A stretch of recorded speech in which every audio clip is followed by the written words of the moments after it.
Merhabalar arkadaşlar, YouTube kanalıma hepiniz hoş geldiniz. Bugünkü videomda benim severek kullandığım çok kullanışlı çanta modelinin anlatımını yapacağım. Daha önce bu modeli ben farklı renklerle örmüştüm. Sizlerden de çok fazla anlatmam için istek geldi. Bu defa bu renklerle size anlatmak istedim arkadaşlar.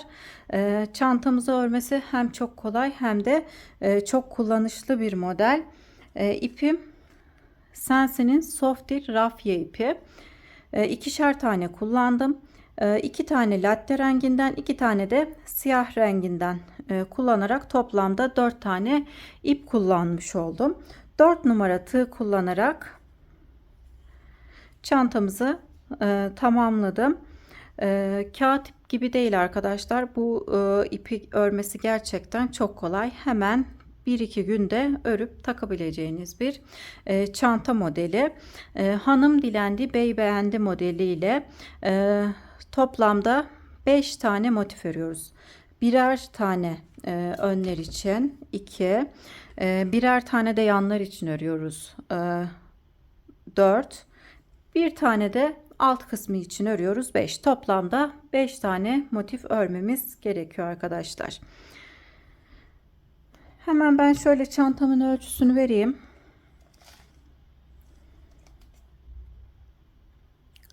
Çantamızın genişliği 46 santim. Boyu ise 24-25 santim kadar. Elinizin sıkılığına göre bu ölçüler değişiklik gösterebilir. Çanta sapımızın ölçüsü de 27,5 santim. Video içerisinde de motiflerin ölçüsünü vermiştim. Daha küçük yapmak isterseniz de yine bu modelde çanta sapları mevcut arkadaşlar. O zaman motifinizi daha küçük örüp çantanızda daha küçük olmuş olur. Hemen çantamı şöyle göstereyim. İsterseniz çantamızı astarsız, dilerseniz de astarlı olarak kullanabilirsiniz. İsterseniz kumaştan, isterseniz de keçeden astar dikebilirsiniz. Bu şekilde de çok kolay. Görüntü olarak da çok güzel bir çanta örmüş olduk. Dediğim gibi örmesi çok kolay arkadaşlar. İpin dokusundan kaynaklı çok da çabuk ilerliyor. Kanalıma abone değilseniz ücretsiz olarak abone olabilirsiniz. Beğeni ve yorum yaparsanız çok sevinirim. Paylaşacağım model videolarından haberdar olmak isterseniz de bildirim zilini açabilirsiniz. Şimdi hazırsanız çantamızın yapılışına geçelim. Herkese kolay gelsin. Çantamız için 4 milim tığ kullanacağım. İplerim Sensi'nin Softir rafya ipi. 100 gramı 100 metre uzunluğunda. Bu rengim latte. Bir de siyah rengini kullanıyorum arkadaşlar. 2 renkli olarak yapıyorum.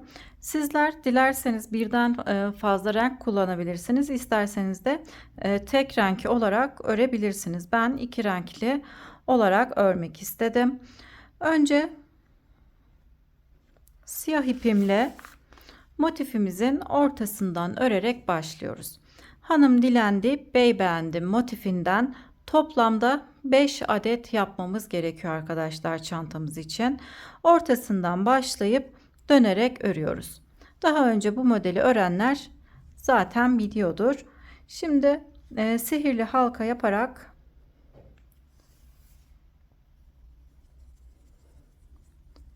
motifimizin ortasından başlıyoruz. Şu şekilde orta parmağıma ipimi doladım. Hemen şöyle bir zincir çekip sabitliyorum. Daha sonra halkamızın içerisine yakından göstereceğim.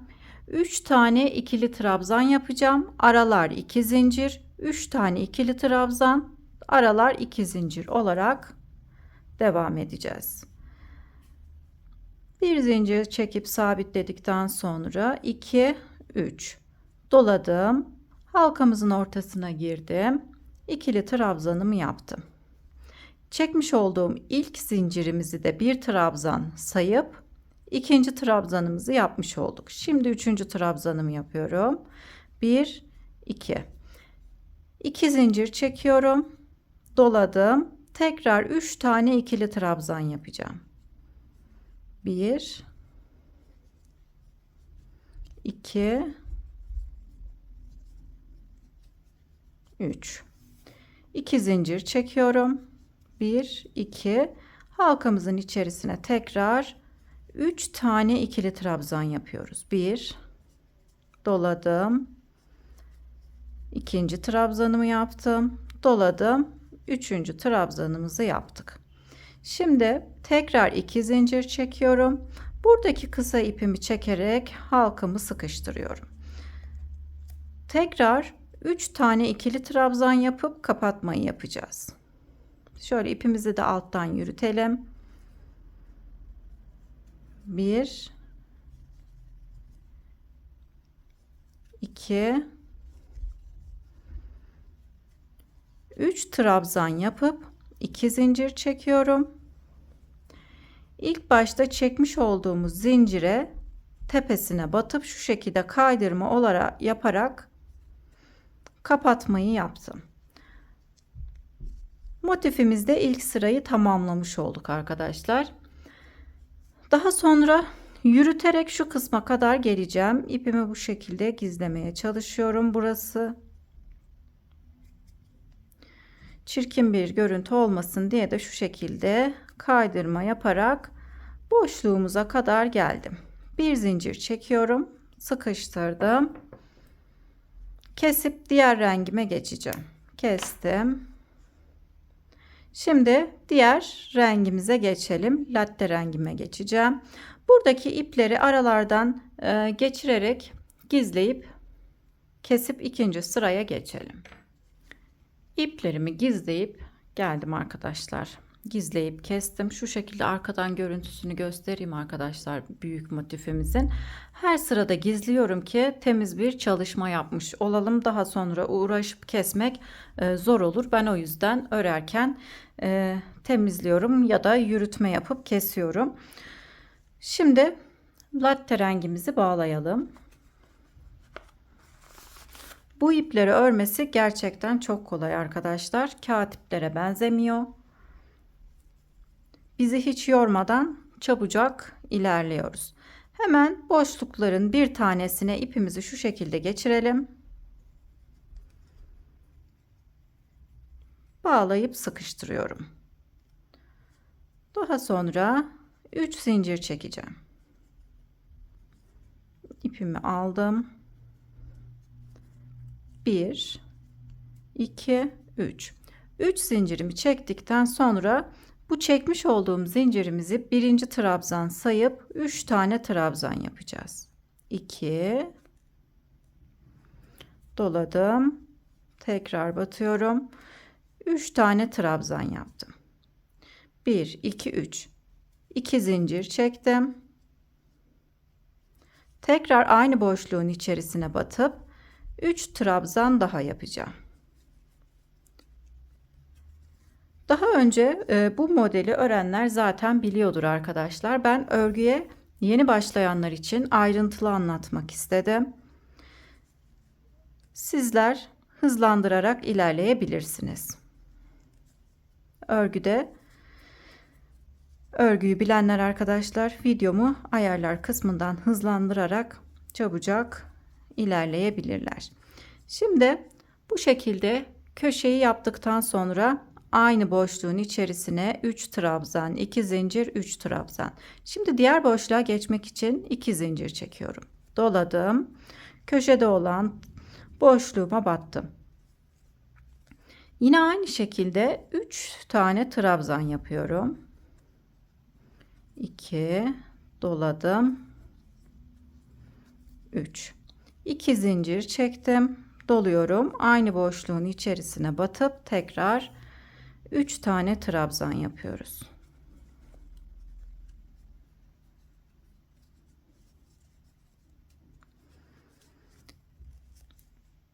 Boşluğumuzun içerisine 3 trabzan, 2 zincir, 3 trabzan yapmış oldum. 2 zincir çekip diğer boşluğuma geçiyorum.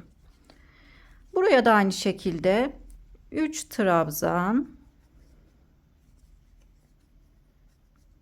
2 zincir, 3 trabzan yapıyorum.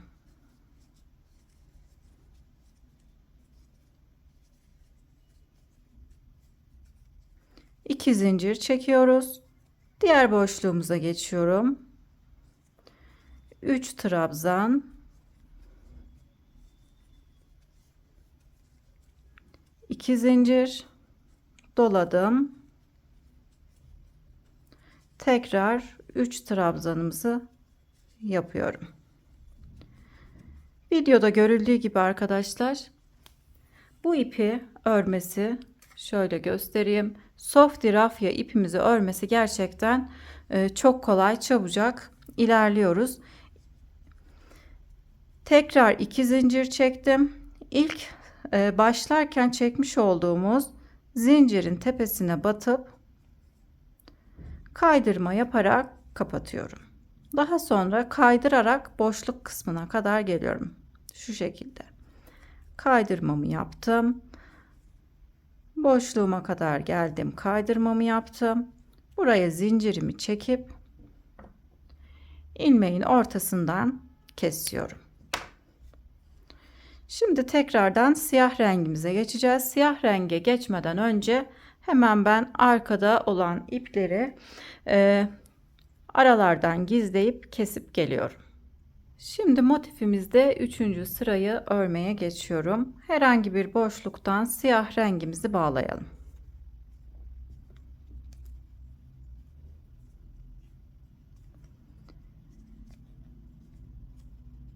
İpimizi bağlayıp sıkıştıralım.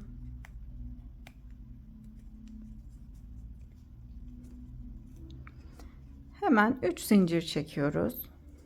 1, 2, 3. Bu zinciri birinci trabzan kabul edip 2, 3. Her boşluğa 3 trabzan yapacağız. Sadece köşe boşluklara 6 trabzan, 3 trabzan yapıp 2 zincir, 3 trabzan yapıp yine aralara 2 zincir çekerek devam edeceğiz. Şimdi köşe kısma gelmek için 2 zincir çektim. Artırmalar köşeden olduğu için arkadaşlar, o yüzden bu boşluğa 6 trabzan yapıyoruz. Arada 2 zincir çekiyoruz. Önce 3 trabzanımızı yapalım.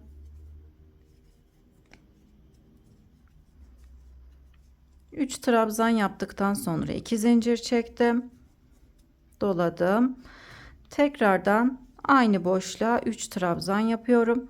Bir boşlukta 6 trabzan olmuş oluyor. Arada 2 zincir oluyor. Yine bir sonraki sırada aynı şekilde 6 trabzan, arada 2 zincirimiz olacak. 2 zincir çekip tam ortada olan boşluğa 3 trabzan yapacağız. 1, 2, 3. 3 trabzan yaptım. 2 zincir çektim. Doladım. Yine köşedeki boşluğuma geldim. 6 trabzan yapacağız buraya. Önce 3 trabzan yapıyorum.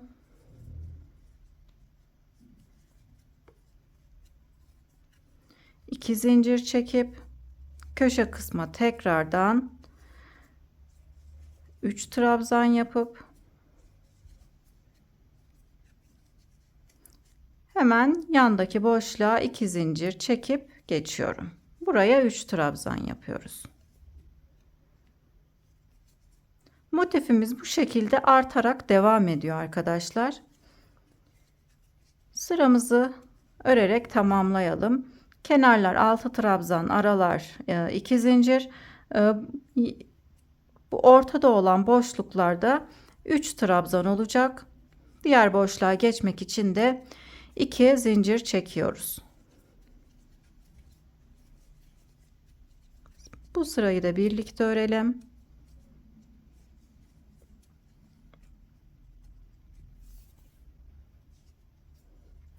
Motif boyunu çantanızı ne kadar büyük yapmak isterseniz o kadar büyük yapabilirsiniz arkadaşlar. Ben ölçülerimi vereceğim santim olarak.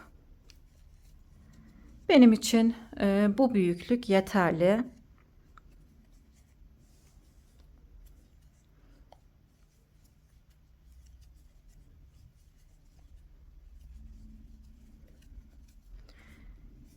2 zincir çekip köşe kısma geçtim. 3 trabzan yapıyorum.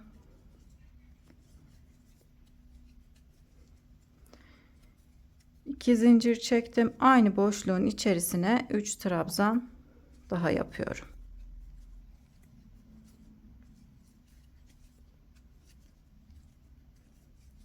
İki zincir çektim. Sıra başında çekmiş olduğumuz 3 zincirin tepesine batıp kaydırma yöntemiyle kapatıyorum. Sıramızı bu şekilde tamamlamış olduk. Daha sonra yine kaydırarak ilerliyorum. Boşluğuma kadar geldim. Bir zincir çekip sıkıştırıp siyah ipimi kestim. Motifimizde 3. sıramızı da tamamlamış olduk. Bu iplerimi gizleyerek keseceğim arkadaşlar. Bu şekilde temiz bir çalışma oluyor. Hemen burada göstereyim. En son 1 2 3 3. sıramızı ördük. Yine aynı şekilde 4. sıramız için latte ipimizi bağlayalım. Köşeler yine 6 trabzandan oluşuyor. 1 2 3 4 5 6. 3 trabzan yaptıktan sonra 2 zincir çekiyoruz. Tekrar 3 trabzan yapıyoruz. Köşeler bu şekilde ilerliyor. Kenarlarda olan boşluklar içinde yine 3'er trabzan yapıyoruz. Diğer boşluğa geçmek için 2 zincir çekerek ilerliyoruz. Umarım motifimizin anlatımı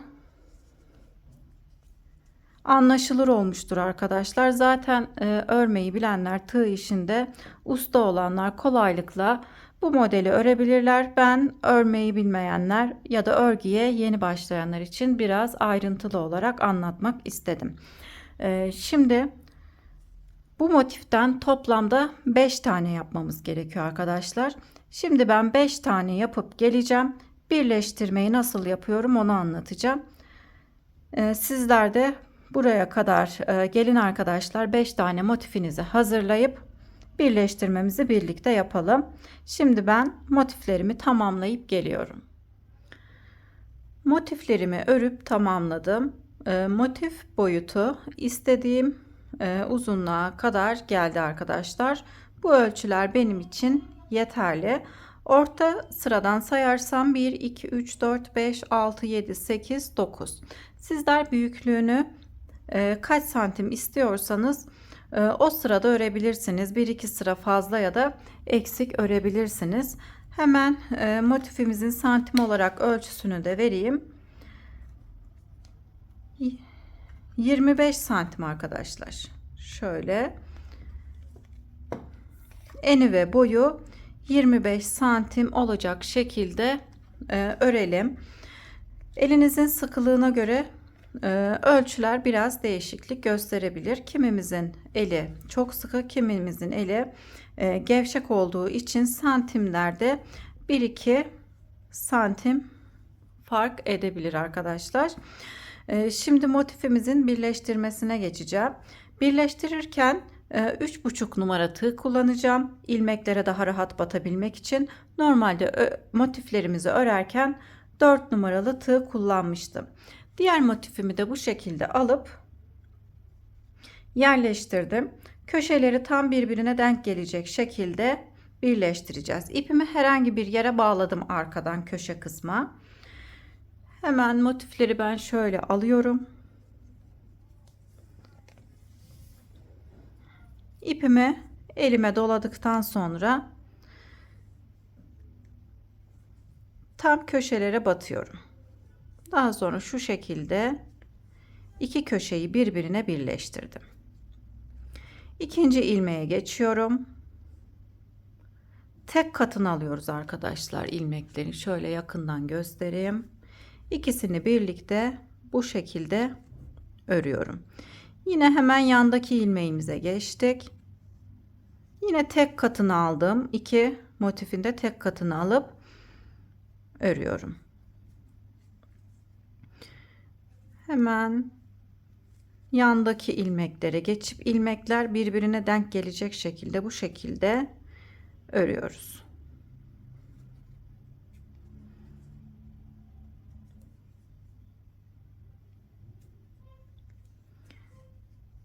İlmeklere rahat batabilmek için arkadaşlar, zorlanmadan batmak için biraz ince tığ kullanıyorum birleştirme yaparken.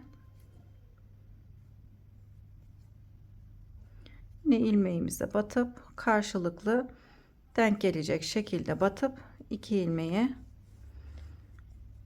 birbirine birleştirdim. Bu şekilde sık iğne yaparak motiflerimizi birleştiriyoruz. İki motifin ön yüzü de birbirine denk gelecek. Yüzlerine dikkat edelim arkadaşlar. Buralar arka yüzü motiflerin. Ön yüzlerini bu şekilde yerleştiriyoruz. İki motifi şu şekilde tutuyorum. Karşılıklı denk gelecek şekilde motiflerimizi birleştiriyoruz. Şimdi tam sıra sonuna kadar iki motifi birbirine birleştirip gelelim. Birleştirerek şuradan başladım, sıra sonuna kadar geldim. Şimdi bir tanesi motiflerden birisi bizim tabanımız olacak. Bunu taban kabul edersek hemen yanına yine bir motif daha birleştireceğim. Bu defa buradan bu şekilde yukarı doğru gideceğim. Yani şöyle yapacağım. Yine köşeden iki köşe birbirine denk gelecek şekilde ikisini birbirine birleştirelim. Daha sonra ilmekler karşılıklı denk gelecek şekilde birleştirmeye devam ediyorum. Gösterdiğim gibi ilmeklerin tek katına batıp bu şekilde birleştiriyoruz.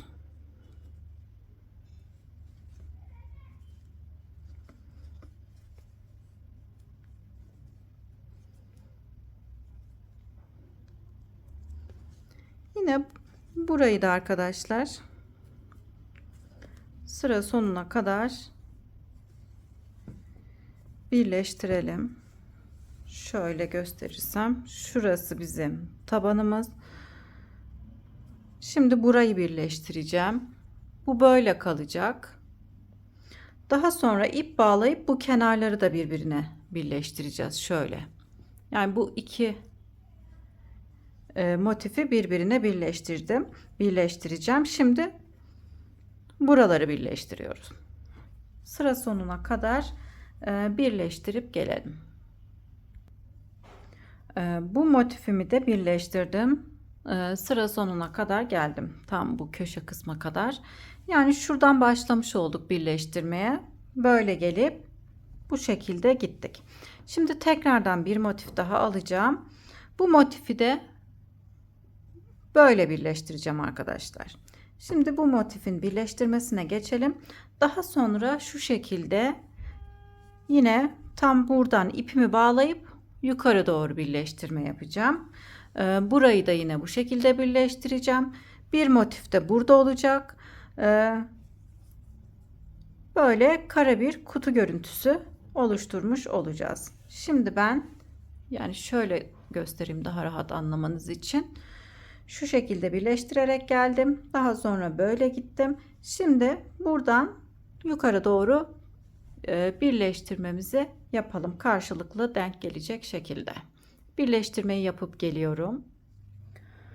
Bu motifi taban motifi olarak kabul edip her kenarına bir motif birleştirmesi yaptım arkadaşlar. Şimdi son motifi de yine buraya birleştireceğim. Daha sonra dediğim gibi kare kutu şeklinde bu kenarları da birleştireceğiz. Şöyle bu kenarları da birleştireceğiz. Çantamız böyle durmuş olacak. Şimdi hemen bu kenarı da birleştirip gelelim. Bu parçayı da birleştirerek geldim. Şimdi yukarı doğru çıkacağım. Şöyle. Yukarı doğru yine birleştirerek gelelim. İlmekler birbirine denk gelecek şekilde şu şekilde yukarı doğru çıkarak birleştirmemi yaptım. Şimdi şöyle geleceğim. Bu şekilde sık iğne yaparak gelip daha sonra aşağı doğru inerek birleştireceğim. Sık iğneleri şu şekilde yapıyoruz. Her ilmeğin tepesine batıp sık iğne yaparak ilerliyorum. Hem de ipimi bu şekilde koparmadan örmüş oluyoruz arkadaşlar.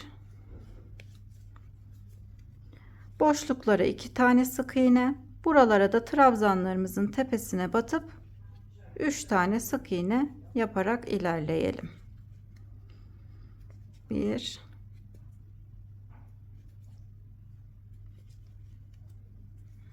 2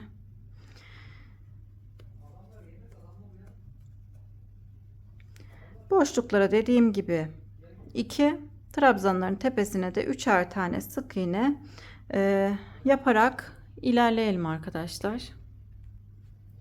Örerek sıra sonuna kadar geldim. Şimdi iki parçayı birbirine birleştireceğim. Taban kısmına doğru, yani çantamızın tabanına doğru iki motifi birbirine birleştirerek yine gelelim. Daha sonra ipimizi keseceğiz. Diğer birleştirilmemiş motifleri birleştireceğim.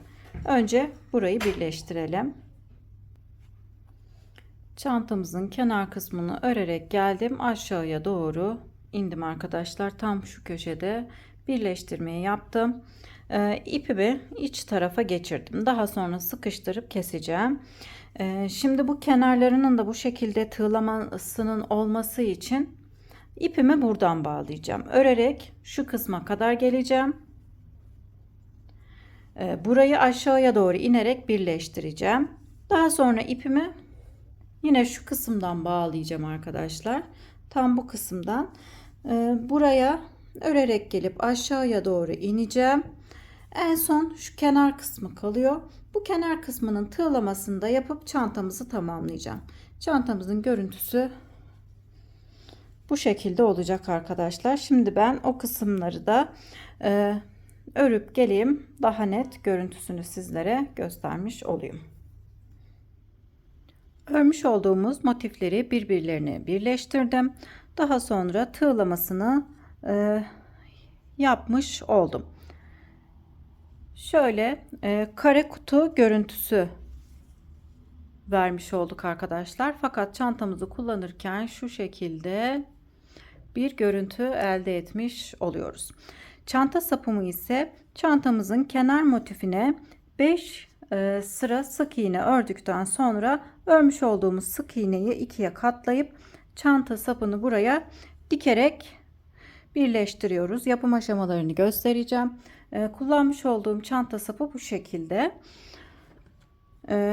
Şimdi ben şöyle diğer kenardan 5 sıra, diğer kenara 5 sıra sık iğne öreceğiz. İpimi tam şu kısma bağladım. İki çanta sapı da birbirine karşılıklı denk gelecek şekilde örmemiz gerekiyor. Sık iğne yapmaya başlayalım. Birleştirme noktasından sık iğne yapmaya başlıyorum. Hemen buradan ipimi çıkardım. Bir zincir çekiyorum. Hemen yandaki sık iğneye geçiyorum. Yine buraya sık iğne yapıyorum. Daha sonra görmüş olduğumuz boşluklara batıyoruz. Şöyle önceki sırada zaten sık iğne yaparak motifimizin kenarlarını yapmıştık. Tam ilmeklerin üzerine batıp sık iğnemizi yapıyoruz. Toplamda 5 sıra olacak arkadaşlar. Şu örmüş olduğumuz ilk sırayı saymadan 5 sıra öreceğiz. Daha sonra iğne yardımıyla çanta sapını çantamıza birleştireceğiz. Bu kısma birleştirmiş olacağım. Şimdi sıra sonuna kadar bu şekilde sık iğne yaparak gelelim. Tam şu kısma kadar gelelim. Sıra sonuna kadar örerek geldim. Burada bir zincir çekip döneceğim. Şöyle bir zincir çekip dönüyorum. Yine sık iğne yapmaya devam ediyorum. Dediğim gibi 5 sıraya tamamlayıp gelelim. Çanta sapımızı nasıl dikeceğiz onu göstereceğim. Şimdi 5 sıra örüp geliyorum. 5 sıra sık iğne ördükten sonra çanta bursumuzu, çantamızın sapını bu şekilde yerleştiriyorum. Şu kısmı ikiye katlıyoruz bu şekilde. İpimi de dikmek için biraz uzun bıraktım. Örgü iğnesine taktım. Şimdi iğne yardımıyla dikiyorum. Sık iğne olduğu için biraz sıkı, o yüzden iğneyi aralardan geçirmek biraz zor olabilir.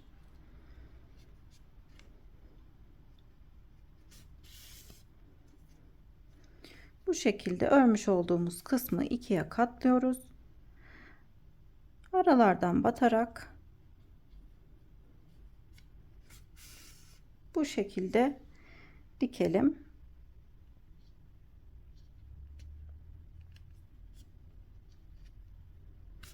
Sıra sonuna kadar dikip tamamlayalım. Dikilmiş hali de bu şekilde oluyor arkadaşlar. Şimdi bu bursu da çantamıza birleştirip gelelim. Çanta sapımızı dikip çantamızı tamamlamış oldum arkadaşlar. Şöyle çantamızı göstereyim. Çok güzel, çok da kullanışlı bir çanta oldu. İsterseniz içerisine astar da dikebilirsiniz. İsterseniz de bu şekilde de kullanılabilir. Tercih size kalmış. Ben astarlı kullanmak istiyorum derseniz keçeden ya da kumaştan astar dikilebilir. Beni buraya kadar izlediyseniz çok teşekkür ederim. Kanalıma abone değilseniz ücretsiz olarak abone olabilirsiniz. Beğeni ve yorum yaparsanız çok sevinirim. Paylaşacağım yeni videolardan haberdar olmak için de bildirim zilini açabilirsiniz. Sonraki videolarımda görüşmek üzere. Şimdilik hoşça kalın.